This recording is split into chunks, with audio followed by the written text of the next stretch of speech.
नमस्कार दोस्तों, good morning. Welcome to Puneet classes. 29 मई 2023 के राजस्थान करंट अफेयर से संबंधित क्वेश्चन है, उनके ऊपर इस क्लास में हम चर्चा करेंगे। सभी क्वेश्चन इंपॉर्टेंट है, तो आप क्लास को लास्ट तक जरूर देखना और अपने दोस्तों के साथ भी शेयर जरूर कर देना। आगे राजस्थान में जो भी भर्ती परीक्षाएं होंगी और उनमें राजस्थान करंट अफेयर से संबंधित जो भी क्वेश्चन आपसे पूछे जाएंगे, वो सभी इंपॉर्टेंट क्वेश्चन मैं आपको इस क्लास में करवाता हूँ। तो अगर आप चैनल के ऊपर नए हो और ये क्लास पहली बार देख रहे हो तो चैनल को प्लीज सब्सक्राइब जरूर कर लेना। तो बिना टाइम वेस्ट किए फर्स्ट क्वेश्चन देखते हैं। पहला क्वेश्चन है, दक्षिण कोरिया में आयोजित आईएसएसएफ विश्व पैरा शूटिंग प्रतियोगिता में किस खिलाड़ी ने रजत पदक जीता है? तो दक्षिण कोरिया में आईएसएसएफ विश्व पैरा शूटिंग प्रतियोगिता हुई थी। इसमें जो अवनी लेखरा हैं, जयपुर की रहने वाली, इन्होंने रजत पदक जीता है।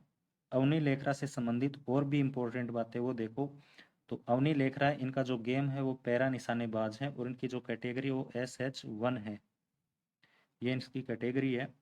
अब देखो, दक्षिण कोरिया में आयोजित विश्व पैरा शूटिंग प्रतियोगिता में अवनी लेखरा ने रजत पदक जीता है। कितने अंक से जीता वो देखो, तो 250.1 अंक से इन्होंने ये रजत पदक जीता है। क्वेश्चन कई बार ये भी पूछ लेते हैं कि दक्षिण कोरिया में आयोजित जो विश्व पैरा शूटिंग प्रतियोगिता हुई थी उसमें अवनी लेखरा ने कितने अंक से रजत पदक जीता, तो 250.1 अंक, ये भी आपको ध्यान रखना है। आगे देखो, इसमें अवनी लेखरा द्वारा जो टोक्यो पैरा ओलंपिक हुआ था इसमें इन्होंने 2 मेडल जीते थे, एक गोल्ड मेडल और दूसरा कांस्य पदक। तो 10 मीटर जो एयर राइफल थी इसमें इन्होंने गोल्ड मेडल और 50 मीटर एयर राइफल में कांस्य पदक जीता था। वर्ल्ड पैरा शूटिंग चैंपियनशिप 2022 में गोल्ड मेडल अवनी लेखरा द्वारा जीता गया था। अवनी लेखरा को कौन सा पुरस्कार से सम्मानित किया गया वो देखो, तो 2021 में मेजर ध्यानचंद खेल रत्न पुरस्कार से अवनी लेखरा को सम्मानित किया जा चुका है। इसके बिना पद्मश्री जो अवार्ड है 2022 में, इससे भी अवनी लेखरा को सम्मानित किया गया है। अब केंद्र सरकार की एक योजना है बेटी बचाओ बेटी पढ़ाओ, तो राजस्थान में इस अभियान की ब्रांड एम्बेसडर अवनी लेखरा को बनाया गया है। अगला क्वेश्चन देखो, हाल ही में मुख्यमंत्री ने ग्लोबल इंस्टीट्यूट ऑफ जेनोलॉजी और प्राकृत भवन का शिलान्यास कहाँ किया है? तो ग्लोबल इंस्टीट्यूट ऑफ जेनोलॉजी और प्राकृत भवन का शिलान्यास मोहनलाल सुखाड़िया जो विश्वविद्यालय उदयपुर है, यहाँ पर इसका शिलान्यास किया गया है, उदयपुर के अंदर। अब देखो इसके बारे में, उदयपुर के मोहनलाल सुखाड़िया विश्वविद्यालय में ग्लोबल इंस्टीट्यूट ऑफ टेक्नोलॉजी, ये जेनोलॉजी है, जेनोलॉजी और प्राकृत भवन का शिलान्यास 22 मई 2023 को मुख्यमंत्री अशोक गहलोत द्वारा किया गया। और ये देश का पहला संस्थान होगा जिसमें जेनोलॉजी शोध में PG की पढ़ाई और विश्व स्तर के यहाँ पर आयोजन किए जाएंगे। मोहनलाल सुखाड़िया विश्वविद्यालय से संबंधित कुछ बातें वो भी देखो। तो इस विश्वविद्यालय की जो स्थापना वो 1962 में हुई थी। वर्तमान में जो इसके VC हैं वो IV त्रिवेदी हैं। मोहनलाल सुखाड़िया विश्वविद्यालय में राज्य का पहला संवैधानिक पार्क है वो भी स्थित है। और अभी हाल ही में इसका जो तीसरा दीक्षांत समारोह हुआ था जिसमें मानद उपाधि दी जाती है वो लक्ष्यराज मेवाड़ व देवेंद्र झाझड़िया को दी गई। अगला क्वेश्चन देखो, राजविका के सहयोग से किस शख्सियत पर फिल्म का प्रीमियर इंदिरा गांधी पंचायती राज संस्थान में किया गया? तो राजविका के सहयोग से किसके ऊपर फिल्म बनाई गई है जिसका प्रीमियर इंदिरा गांधी पंचायती राज संस्थान में इसमें किया गया? तो रूमा देवी है, रूमा देवी जो राजविका की ब्रांड एम्बेसडर हैं, इनके ऊपर फिल्म का प्रीमियर इंदिरा गांधी पंचायती राज संस्थान में किया गया है। अब देखो राजविका क्या है इसके बारे में देख लो। तो राजविका ये ग्रामीण क्षेत्र में हस्तशिल्प रोजगार व स्वरोजगार क्षेत्र में सहयोग प्रदान करने वाली संस्था है। राजविका का जो स्थायी चेयरमैन होता है वो मुख्यमंत्री होता है और कार्यकारी जो चेयरमैन होता है वो मुख्य सचिव होता है। राजविका की ब्रांड एम्बेसडर है वो रूमा देवी बाड़मेर की रहने वाली है और इन्हीं के ऊपर यह फिल्म बनाई गई है जिसका नाम रूमा देवी क्रूसेडर है। फिल्म के निर्माण के लिए राजविका द्वारा सहयोग किया गया है। इस फिल्म के जो निर्देशक हैं वो VP दर हैं। आगे देखो, इस फिल्म का प्रीमियर है वो जयपुर में इंदिरा गांधी पंचायती राज संस्थान में 23 मई 2023 को किया गया। अब राजविका है, इसके द्वारा एक महिला निधि है, महिला निधि, महिला सशक्तिकरण के लिए इस महिला निधि का निर्माण किया गया है। तो इसके लिए जो एमओयू हुआ है, महिला निधि के लिए जो एमओयू हुआ है वो राजविका और तेलंगाना की जो स्त्री निधि है उसके बीच एमओयू हुआ है। 26 अगस्त 2022 को इसका एमओयू हुआ था। इसमें 40,000 रुपये महिलाओं को 48 घंटे के अंदर ऋण उपलब्ध करवाया जाता है। नेक्स्ट क्वेश्चन है, जियोलॉजिकल सर्वे ऑफ इंडिया, जिसे जीएसआई बोलते हैं, ने किस क्षेत्र को जियो टूरिज्म के अंदर बनाने हेतु मंजूरी प्रदान की है? ये केंद्र है, केंद्र बनाने। क्वेश्चन दोबारा देखो, geological survey of India GSI ने किस क्षेत्र को जियो टूरिज्म केंद्र बनाने हेतु मंजूरी प्रदान की है? तो जो रामगढ़ क्रेटर है, रामगढ़ क्रेटर 12, इसको जियो टूरिज्म केंद्र बनाने हेतु मंजूरी प्रदान की है। इसके बारे में देखो, Ramgarh crater 12, geological survey of India ने रामगढ़ क्रेटर को जियो टूरिज्म केंद्र बनाने की मंजूरी दी है और ये राजस्थान की पहली जियो हेरिटेज साइट होगी। तो रामगढ़ क्रेटर है, ये राजस्थान की पहली जियो हेरिटेज साइट होगी।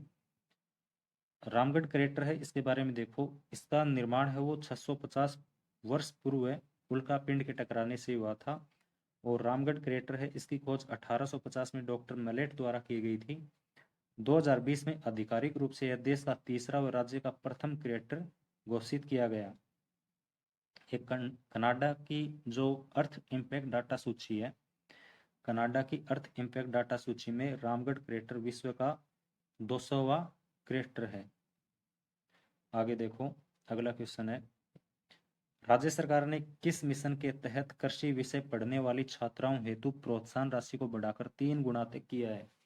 तो राज्य सरकार ने कौन सा मिशन है उसके तहत जो एग्रीकल्चर सब्जेक्ट है उसमें जो छात्राएं पढ़ती हैं उनको जो प्रोत्साहन राशि दी जाती है 11वीं 12वीं और यूजी पीजी में जो प्रोत्साहन राशि दी जाती है उसको बढ़ाकर 3 गुना तक किया है। तो राजस्थान युवा कृषक कौशल एवं क्षमता संवर्धन मिशन है, इसके तहत कृषि विषय में पढ़ने वाली छात्राओं को प्रोत्साहन राशि 3 गुना तक बढ़ा दिया गया है। अब इसके बारे में देखो, बजट 2022-23 में बजट 2022-23 था वो कृषि आधारित बजट था जिसमें कृषि आधारित 11 मिशन शुरू किए गए थे। अब इसमें देखो, जो बजट 2023-24 आया है उसमें देखो 12वां मिशन चालू किया गया है जिसका नाम है राजस्थान युवा कृषक कौशल एवं क्षमता संवर्धन मिशन। इसके तहत कृषि विषय में पढ़ने वाली छात्राओं हेतु प्रोत्साहन राशि को बढ़ाकर 3 गुना तक किया गया है। अब ये प्रोत्साहन राशि कब कब दी जाती थी वो देखो, तो 11th और 12th जिसमें पहले 5,000 रुपये थे, वर्तमान में ये 15,000 रुपये कर दिए गए हैं प्रोत्साहन राशि के। यूजी पीजी के लिए पहले 12,000 रुपये दिए जाते थे, वर्तमान में 25,000, और जो पीएचडी करती हैं एग्रीकल्चर सब्जेक्ट में उनको पहले 15,000 और वर्तमान में 40,000 प्रोत्साहन राशि दी जाएगी। अगला क्वेश्चन देखो, मुख्यमंत्री ने राजस्थान राज्य पथ परिवहन निगम की सभी श्रेणी की बसों में महिलाओं को कितनी छूट देने की घोषणा की है? मतलब किराए में कितनी छूट दी जाएगी? तो 50% की छूट सभी श्रेणी की जो बसें हैं राजस्थान राज्य पथ परिवहन निगम की, उनमें इनको छूट दी जाएगी 50%।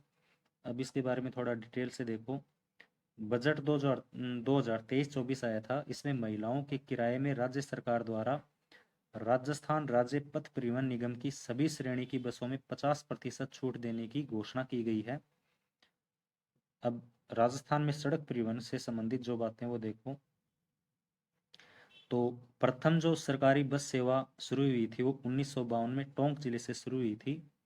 RSRTC है, इसकी स्थापना 1 अक्टूबर 1964 को हुई थी। राजस्थान में जो सड़क घनत्व है वो 81.47 है और राज्य में कुल जो NH है उनकी संख्या 52 है जिनकी लंबाई 10,618 किलोमीटर है। ये भी आपको ध्यान में रख लेना है। अगला क्वेश्चन देखो, परमाणु ऊर्जा संयंत्र में कूलिंग हेतु तटीय क्षेत्रों को वैकल्पिक ऊर्जा स्रोत के रूप में विकसित करने का प्रस्ताव किस संस्थान द्वारा दिया गया है? तो जो परमाणु ऊर्जा संयंत्र होते हैं उनको कूलिंग गर्मियों में कूलिंग के लिए जो तटीय क्षेत्र हैं उनको वैकल्पिक ऊर्जा स्रोत के रूप में विकसित करने का प्रस्ताव आईआईटी जोधपुर के द्वारा दिया गया है। आईआईटी जोधपुर। काजरी है, इसके बारे में देखो। काजरी, तो काजरी की स्थापना है, सॉरी, इसका जो निदेशक है वो ओपी यादव है। और इसके द्वारा, काजरी के द्वारा बाजरे के बिस्किट बनाए जाएंगे और कुरकुरे बनाए जाएंगे। और काजरी के द्वारा एक मरु सेना नाम से जैविक खाद है, जैविक खाद, यह भी इसके द्वारा विकसित की गई है। और एक नई किस्म बनाई गई है गुंदे की, जिसका नाम मरु स्मृति है। और एक अंजीर की नई किस्म है जिसका नाम डाइना है। ये काजरी से संबंधित बातें थी, क्योंकि काजरी भी जोधपुर के अंदर स्थित है। अगला क्वेश्चन देखो, प्रतिष्ठित ट्रेवल साइट ट्रिप एडवाइजर ने किस होटल को ट्रेवलर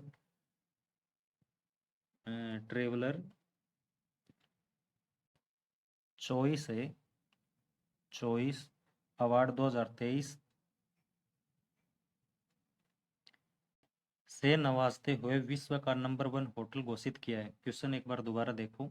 प्रतिष्ठित ट्रेवल साइट ट्रिप एडवाइजर ने किस होटल को ट्रेवल चॉइस अवार्ड 2023 से नवाजते हुए विश्व का नंबर 1 होटल घोषित किया है? तो रामबाग पैलेस जो उदयपुर है, सॉरी जयपुर है, इसको विश्व का नंबर 1 होटल घोषित किया है। एक प्रतिष्ठित ट्रेवल साइट है ट्रिप एडवाइजर, इसने। अब इसके बारे में देखो। आरटीडीसी द्वारा संचालित रामबाग पैलेस जयपुर को प्रतिष्ठित ट्रेवल साइट ट्रिप एडवाइजर ने ट्रेवल चॉइस अवार्ड 2023 से नवाजते हुए विश्व का नंबर 1 होटल घोषित किया है। अब आरटीडीसी है, इसके द्वारा कौन कौन से होटलों का संचालन किया जाता है राजस्थान में, तो वो देखो। तो पहला है जयपुर के अंदर गणगौर, तीज और स्वागतम। इन होटलों का संचालन आरटीडीसी के द्वारा किया जाता है। सवाई माधोपुर में विनायक होटल, अजमेर में खादिम होटल, अलवर में मैनल व टाइगर डेन होटल, पुष्कर में सरोवर होटल, चित्तौड़ में पन्ना होटल, उदयपुर में कजरी होटल, सिरोही में शिखर होटल, पाली में शिल्पी व पणिहारी होटल, और जोधपुर में घूमर होटल, और बीकानेर में डोला मारू, और सीकर में हवेली होटल, और जैसलमेर का मुम्मल होटल। ये आरटीडीसी के द्वारा संचालित होटल हैं राजस्थान के अंदर। तो ये आज के कुछ इंपॉर्टेंट क्वेश्चन थे। क्लास आपको कैसी लगी कमेंट बॉक्स में जरूर बताना। इस क्लास का जो टेलीग्राम चैनल है उसका लिंक भी नीचे डिस्क्रिप्शन बॉक्स है, उसमें पिन कर दिया जाएगा, तो वहाँ से भी आप इसकी पीडीएफ डाउनलोड कर सकते हो। धन्यवाद दोस्तों, जय हिंद।